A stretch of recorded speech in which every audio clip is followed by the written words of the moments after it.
I am speaking to you from the city of David, just meters away from where the prophet Isaiah, 2,700 years ago, uttered one of the most radical ideas to emerge from the ancient world. And they shall beat their swords into plowshares and their spears into pruning hooks.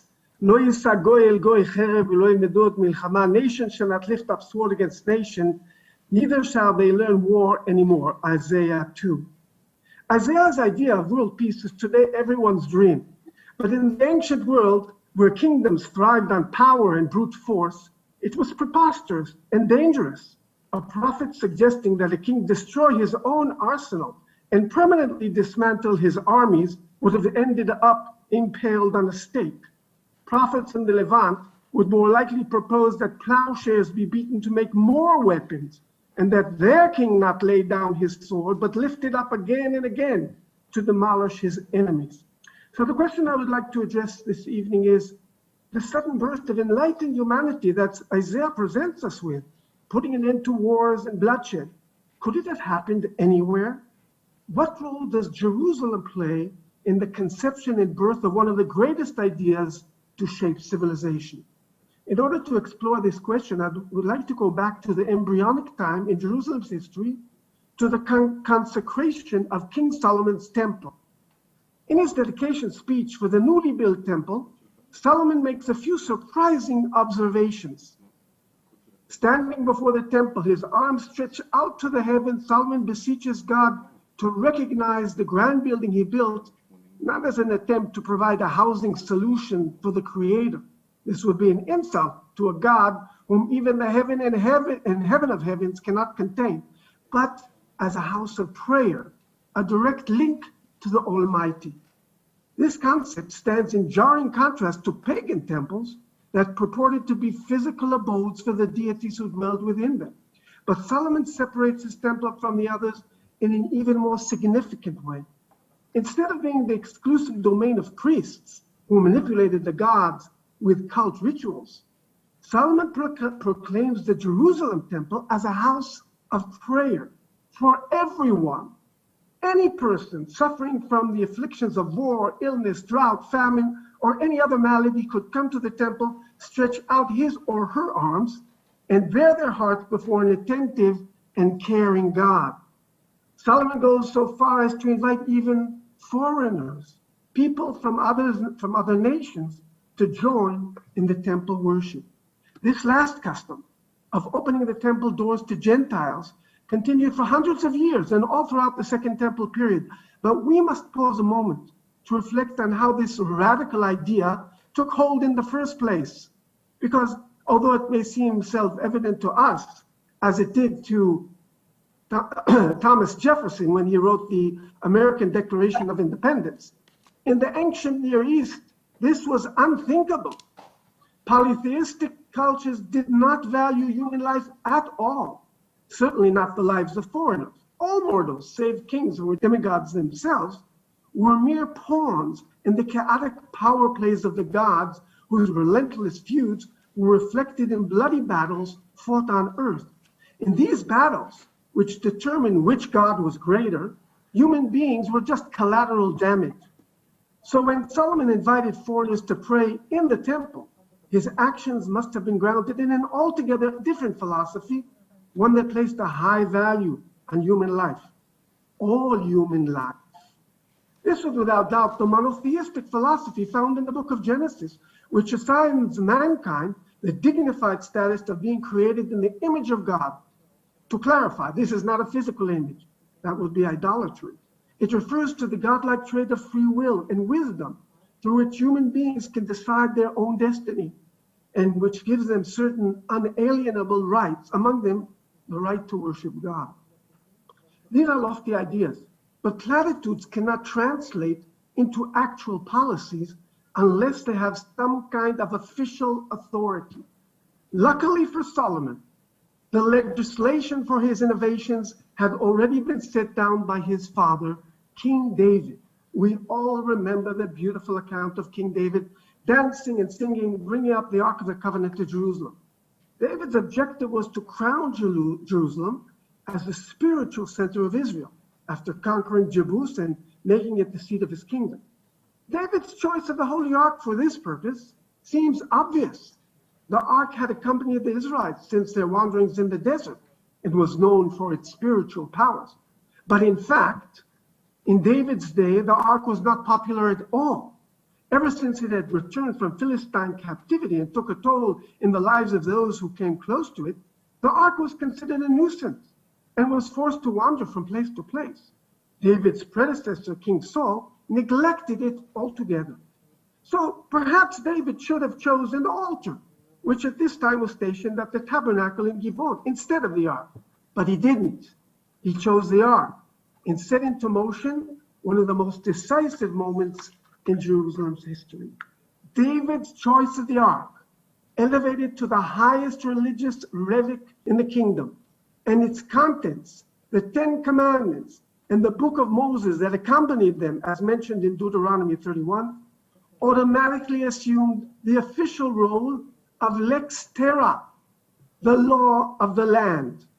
As a result, for the first time in history, the value of human life and the belief that all men are created equal were incorporated into a national constitution, the Magna Carta of the ancient world.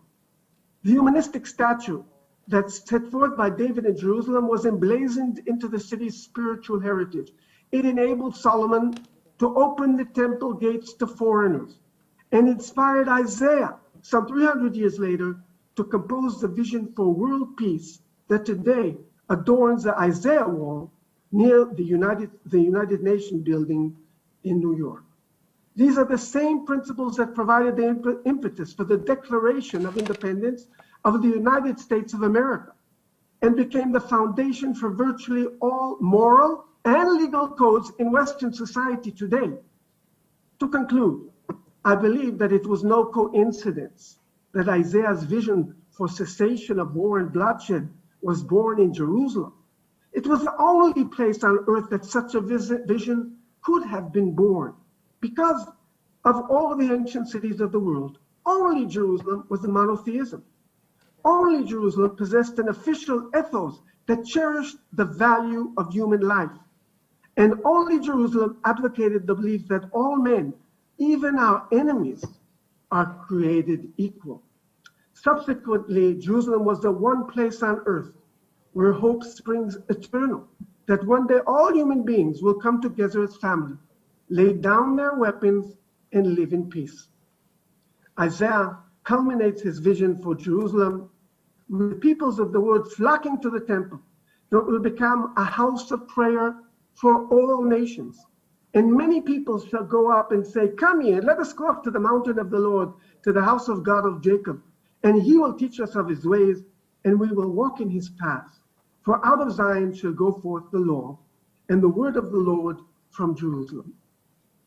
I have given a lot of attention to David and Solomon, who forged the national religious identity of Jerusalem for the Israelite nation. But I would be remiss if I did not mention that Jerusalem's heritage as an international peace broker was initiated almost 1,000 years earlier in what we may call the Abraham Accords. When Abraham returned from the war against the 4 kings of Mesopotamia that invaded Canaan, a peace summit of the local kingdoms convened in Jerusalem. The host, Melchizedek Melech Shalem, king of Jerusalem, greets the victorious Abraham and his soldier with bread and wine and blesses him for saving Canaan from its eastern oppressors. Abraham in turn returns all the prisoners and booty to the rightful owners, and peace and calm are restored to Canaan. Thus, Jerusalem's first mention in the Bible teaches us of the city's role as a place of peace. Shalem is an abbreviation for Shalom, which means peace, is part of Yerushalem, the common spelling of the city's name in the Bible. Symbolically, Jerusalem is where Abraham, God's chosen, can find common ground with other peoples to create a future for the benefit of all. Inshallah. And now, I would like to take the last few minutes of this talk to share with you a few exciting archaeological discoveries from here, the city of David. I work and live in the city of David, so every day is exciting because every day we are unearthing thousands of relics from Jerusalem's past, many of them from the biblical period. I've chosen 2 relics that relate to my talk this evening. The first is this broken bula. A bula is a small cylinder-shaped object the size of a thumbnail made of clay that was stamped on confidential documents or on merchandise. The cool part of these small objects is that they bear names and titles of people who lived thousands of years ago. In the city of David alone, we have found hundreds of these things, many of them bearing names of people known from the Bible. What's special about this bula, found by Elat Marzah in 2009 in the Ophel excavations, is that it bears the name of the man of whom I have spoken all evening, the prophet Isaiah. Perhaps the bula was detected in a rigorous sifting process applied to all excavated materials at our facility in Emek Tzurim. You can imagine the excitement when the ancient Hebrew letters were deciphered to read, and you can read them yourselves if you know ancient Hebrew, Li-Yeshayahu Navi, belonging to the Isaiah the prophet. Of course, we needed an expert epigrapher to tell us that we weren't dreaming. So I called up Professor Chagai Misgav to invite him to speak on the subject at our annual City of David Archaeological Convention. We hold it here every year.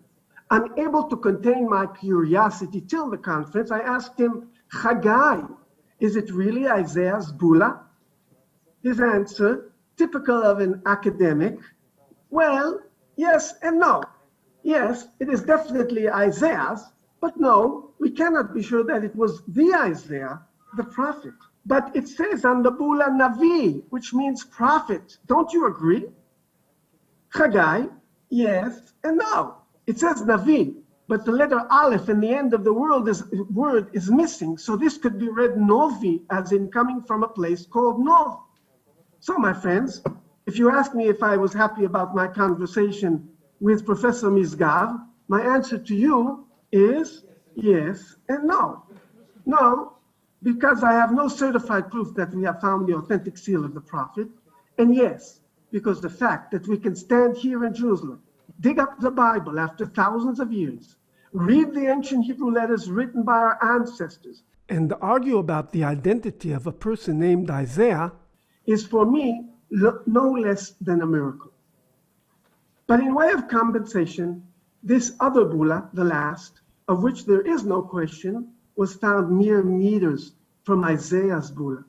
The bula is inscribed with the title Hezekiah, son of Ahaz, king of Judah. And there is no doubt at all who that was. Chizkiyahu, a contemporary of the prophet Isaiah, was one of the greatest kings of the house of David, a prophet and a king from ancient Jerusalem. What more can we ask for? Thank you very much.